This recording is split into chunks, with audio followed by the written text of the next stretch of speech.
Welcome to the Math Ed Podcast. My name is Sam Otten from the University of Missouri, and today my guest is Christopher Jett, who's an associate professor in the College of Science and Mathematics at the University of West Georgia. Chris, thanks so much for being here. Thank you. People might have learned about Chris recently because he was an award winner at the Conference for the Association of Mathematics Teacher Educators. Chris got the Early Career Award, so congratulations on that, Chris, by the way. Thank you. And he also recently had an article that appeared in the Journal for Research in Mathematics Education, volume 50, and that's what's going to be the focus of most of our conversation here. We're going to talk about his article that's entitled Mathematical Persistence Among 4 African American Male Graduate Students, a Critical Race Analysis of Their Experiences.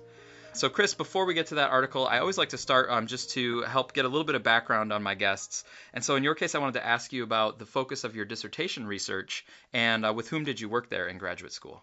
So my dissertation was focused on the experiences of mathematically successful African-American male students. I actually attended graduate school at Georgia State University, and Dr. David Stinson was my major professor there. Oh, great. And so direct link between that dissertation work and then this article that we're going to talk about today. Yes. Is this actually data from your dissertation work, or is this kind of follow-up research? Yeah, this is data from that dissertation research. Oh, awesome. So about this article, I wanted to ask you, what were some of the prior research about African-American male students that you were really building upon as you kind of formulated your dissertation? Yeah, so really it builds off of David Stinson's work. Primarily, it's funny because I actually found his dissertation and read it before I even applied to the program. And so, when I read his dissertation, I sent him an email about, just pretty much let him know, I was interested in this particular line of research. So that's kind of the story behind how I ended up in Georgia State. But my work builds on his study. His study looked at the experiences of mathematically successful high school students. And that also builds off the work of Dr. Robert Berry's work. His work looks at the experiences of mathematically successful middle school students. So if you look at that line of work, it's almost like it's a progression like middle school, high school, and then you'll move to my work at the undergraduate and graduate level. I should add that a couple of other scholars like Dr. Danny Martin, his work concerning African-American students was very influential with me moving forward with his work, as well as Dr. Joyce King, who does work in Black education. So all of their body of research sort of really catapulted what I'm doing with this research project. Mm-hmm. And so there's clearly that kind of timeline flow from the earlier grades up to the college level that's building. But what also would you say is the primary aim of that whole body of research, and also the aims of your specific study? Like, what is it that's trying to accomplish and trying to put into the research literature? Yeah, I think it's trying to really move away from a lot of the deficit narratives in the research. If you look at a lot of prior research, the way in which it talks about African-American students, it'll report on things, for example, like quote unquote low achievement in mathematics courses, or, not the best achievement on mathematics assessments and things of that nature. And so it really kind of goes back to Professor Sean Harper's work, who talks about, what about the success stories? Why are we not telling those? Why don't we promote more of those in the literature? And so the aim is pretty much to say, okay, there's another piece of the puzzle here as it relates to African-American students. And this piece of the puzzle indicates that there are those who are mathematically persistent and who go on and do great things in mathematics, and just pretty much to highlight some of those stories in the work. Mm-hmm. I would just imagine doing a search for African-American students in mathematics learning or, mathematics studies. And it would be frustrating to just see a lot of things that are about the challenges and the problems and how are we going to deal with this issue and that issue. And so it just seems like, wow, paper after paper that's viewing things as problems that have to be solved or something. And that would be frustrating. And we need some other sorts of stories showing up in that literature, right? Exactly. So in the study in JRME, you use critical race theory as one of the lenses to kind of make sense of what you're looking at. I was curious about your choice to use critical race theory and why that made sense as a framework for this analysis. Yeah, it's funny because, as a graduate student, you start reading all of these theories, and even, even as a professor, you read these theories and say, oh, this theory relates to my work in this way and that way. In the beginning, I was primarily looking at critical theory, and I wanted to take a critical approach to the work. And then I started reading about critical race theory, and critical race theory just really sort of captured what it was I was looking for as it relates to race. First of all, I like critical race theory. So it's, well, with reading the CRT related work, I found that it sort of resonated with my own experiences, and it allowed me to sort of make sense of my own racialized experiences. So when conducting this work with these participants, I realized the CRT was the appropriate framework to analyze the data with this particular project. Hmm. So there's kind of this implicit case of yourself first, and then there's these four that are the subjects of the participants in the Jeremy study. Is that true? Because I know you have a section in the article where you talk about your own experience and where you're kind of coming from as an individual, how you fit into the kinds of issues that you're talking about. But from the way you were talking about it right there, it almost sounded like you applied CRT to your own experience and it helped you bring some things into focus. And now you're doing it with four additional people. Is that fair to say? Oh yeah, it's definitely fair to say, and it's hard. It's kind of hard to take myself out of the equation, so to speak. I just published a chapter in the book, The Critical Race Theory in Math Education book that I edited with Julius Davis.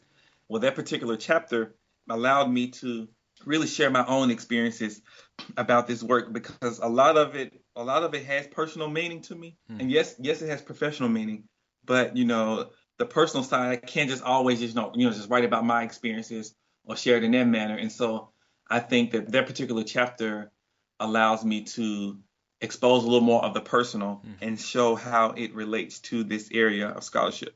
Hmm.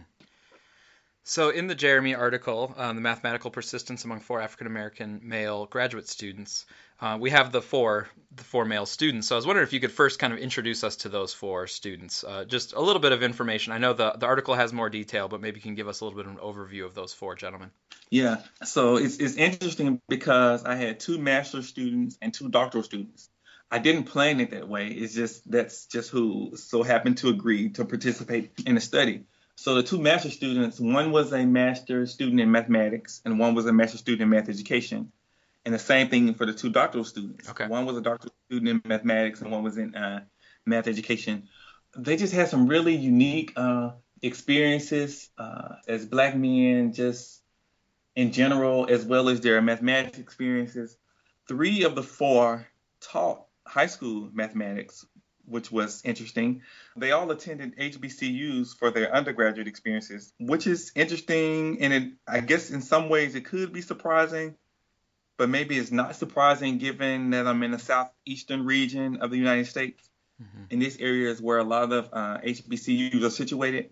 So that makes sense with that. And finally, I'll add that they just had a really strong math identity. And so I actually found their stories quite inspiring myself as a researcher. But yeah, that's them sort of a brief overview of the participants. Yeah. And you said these four consented. So did you go to graduate programs and then, ask African American male students if they would participate? So did you kind of go to ones who were in graduate school to kind of look for your participants? And then these four were the ones that kind of agreed? Yes. And actually, I did more than that. I sent some emails.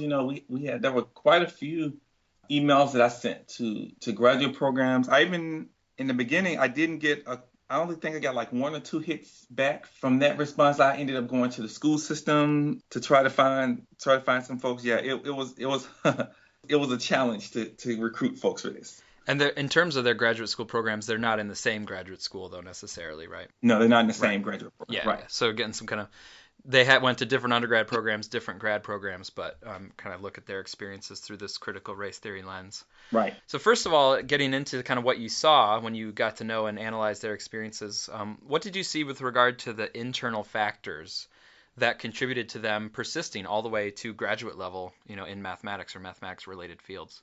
When I look at the internal factors, it's interesting because some of the internal factors were present, like maybe among a couple of them, but not among the couple of others. But across all four participants, there were four internal factors that I highlighted in the article. The first was the persistent attitude, and that's just about being resilient, not giving up, so on and so forth. The second one was the math identity, which deals off sort of, I guess, Danny Martin's work. I know Ebony McGee also has a paper about robust mathematics identities. And so I found that that was the case among the participants. The third thing was the cultural understanding. And the cultural understanding was really centered on like the African American culture. And so using that to catapult their mathematics experiences. And then lastly was this idea of the spiritual connection and in the terms of believing in a higher power and turning to that higher power to thrive in mathematics. Hmm. So again, the article has a lot more detail that we can't cover here, but I do want to ask about the identity factor that you mentioned. Was there any kind of pattern about when that identity really kind of coalesced to include mathematics? Like, was it in high school that they really saw themselves that way and then that allowed them to persist onward and upward? Or was it more in the undergraduate level that they kind of really incorporated mathematics into their identity? Yeah, it's funny. Most of it was the K-12 level. There was one participant who really sort of discovered his interest in mathematics at the undergraduate level. Hmm. And he shared a particular story about a professor just pulling him to the side and letting him know, okay, you're mathematically talented. Why are you not putting your best foot forward with this? And so he talked about that as sort of a wake-up call Hmm. to inspire him to get serious about his mathematics studies. So the importance of instructors and that kind of personal connection showing up there. Oh, yes, indeed. So the other main aspect that you have in your findings, like what you saw in the analysis, it's not quite as positive. It relates to these racial microaggressions that they experienced. So what were some of the themes that you pulled out of your analysis about the microaggressions that happened? With the racial microaggressions, well, I mentioned first that all the participants went to HBCUs. Hmm. So it's the way they spoke about their HBCUs. They spoke about them in terms of being like, oh, this was an uplifting environment.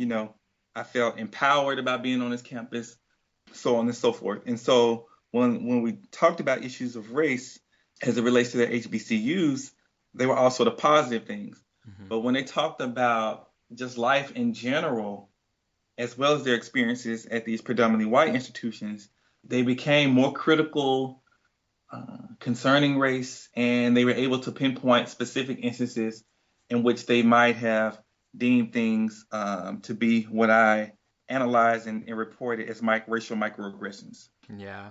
So do you mind sharing a few of those examples from the paper? Yeah, so one was the participant Dedrick who shared about just starting off in his graduate program at a predominantly white institution, and this was actually a doctoral program in math education, and just talking about just introducing himself, and just at the very beginning of the course, how the students were just looking at him as if his institution was less than, or it's almost like there were some embedded stereotypes about the institution before he could even start the particular program. Mm. And then there was also the case of Rico, and I shared his particular example because he had only taught high school for 1 year. And in his story, he was talking about one of the reasons why he left was primarily because of a white administrator. And he was just talking about how this white male was sort of, just sort of picking on him and just pretty much asserting that he felt that these issues were really magnified because of his race. And I like his particular example because we're always talking about efforts to recruit mathematics teachers, and this is clearly someone who had the heart for teaching and ended up going another pathway, even though he's still in the mathematics field, but doing something else in mathematics. So just some of those things that I guess it just shows the power of how racial microaggressions can even cause people to leave or exit our field. Mhm. So you mentioned this broader issue in education and in mathematics education to recruit African American teachers and scholars into mathematics education. I was wondering if there are other takeaways and implications that you see from your analysis that you really hope kind of others in the field take up, and maybe particularly like thinking about research, because you talked about an overall aim of this is really to contribute some different kinds of narratives into the research literature. So what do you see as a key takeaway that researchers hopefully would take away from this article? Yeah, my primary hope is that researchers will be a little more strategic about addressing issues of race and racism. I know, these issues still cause a lot of controversy for people. I mean, you can look at social media and see how racial issues tend to cause people to get in all these sort of, hostile debates and arguments and things of that nature. But there's a way to address these issues without hating, other people. I think one thing is for researchers to really systematically address these issues in their research. One other thing, I know that equity is really big right now, and so this is a climate where equity is sort of trendy, for lack of a better word. But I would like to see even some more race-related work within a lot of these equity sort of research agendas that folks are proposing to do. So I think that's pretty much the key takeaway from the work. So as we're trying to do equity work in all levels kind of mathematics education, but we're also trying to have more diversity in the groups of people that we're working with and future teachers and also scholars of math education. Do you see any potential unintended consequences that could happen? So like I'm imagining, maybe having some African American males, for example, in some mathematics education circles, and that mathematics education circle is trying to work on equity. Are there any instances that you can imagine or that you've seen where the attempt to address equity actually kind of, ends up being a microaggression or something against the African Americans that are in the group? And so in that sense, it's like, okay, we were trying to do something positive, but might have mishandled it or might not have been, as adept as we should have been at handling it. And then could that actually hit the African American people in a negative way? Yeah, I think, for instance, like, if some African American, whether it's math teachers or scholars or something, are pretty much only invited to do certain things because there's a need for like equal representation or something like that, and not necessarily because of the expertise that person may bring to the group. Yeah, so for me, that's kind of like one way that it could kind of go wrong would be maybe there's a an institution that has primarily like white faculty, but they're trying to take on equity, but then they might, sort of like look to students of color to contribute, but they're kind of looking to them specifically because we're talking about equity today. So now I really want to hear from you. And so you're almost like shining the spotlight on the students of color Right. because you're thinking like, oh yeah, I'm trying to do something to help and I really want to hear from you, but that's putting a kind of possibly a weird spotlight on it depending on how they receive it. Right. Or the same thing for somebody joining the community. If there's this sort of, okay, they join the community, but then if somebody says to them like, oh yeah, we're so glad to have a diversity hire or something like that, you're sort of almost saying to them like you're here for a kind of awkward reason or something instead of on your own merits or something like that. Yes, exactly. It sounds kind of like the student in your study, the graduate student in your study, who kind of really felt a lot of attention because of coming from an HBCU, right? Exactly. And I must add that, as it relates to race work, equity work, this is still important and it's still necessary work. So I don't want people to hear this and like get discouraged from doing this sort of work because, honestly, there are times when I don't get things right as it relates to this work. So it's always a learning process and a growing process. And so there might be some missteps along the way, but you have to keep at it. And that's the only way that things will improve for the field. I'm speaking with Chris Jett from the University of West Georgia. And Chris, I have one other question that I want to ask you. So you mentioned earlier on that you also were an African American male who persisted on into higher education in, related to mathematics. But I wanted to ask you, if you hadn't persisted in math education as your career, is there something else you could imagine doing instead? It's funny because I said maybe two possibilities of what I would be doing. One, I think I still would be teaching. One. Hmm. So I was like, well, if I weren't teaching math or if I hadn't persisted in math education, I would probably be teaching in like an African American studies department, or I would be teaching like Black history in the school system or something like that. Because I always joke that that if I didn't major in math in college, that my major would have been African American studies. So that's one possibility. The other possibility, it would probably be an author of children's books. Hmm. I know that's like a weird thing, but I like Mm-hmm. I like children's books, and I have a collection at home. Mm-hmm. I also have a collection in my campus office. And so I don't know what I like about children's books, but it's just something. There's just something innocent about them. There's something imaginative about them. There's something creative about them that if I had an opportunity, I guess I would like perhaps be an author Yeah. or a writer of children's books. That's really funny that you say that because I actually have like a draft of a children's book that I have had illustrated with like a collaborator, and I'm like right now trying to see if I can find any interest in it. And my kids and my friends' kids like really enjoy it. But it is really fun too. I've also thought that we could really have better math children's books because the children's books for math are kind of lame. It's a lot of like counting to 10 and like Julie Nurnberger Haig has looked at this and they leave a lot to be desired. And I've tried to think a little bit about like what would be an engaging with interesting characters but conceptually rich and valid like mathematics book. Yes. No, I thought along the same lane too. So good. Great minds think alike. That might be a future collaboration. The next time I see you at Yes. AMTE, we can try to hash out some ideas. Right. All right. Well, Chris, thanks so much for taking the time to speak with us about your work. I really enjoyed talking to you. Thank you.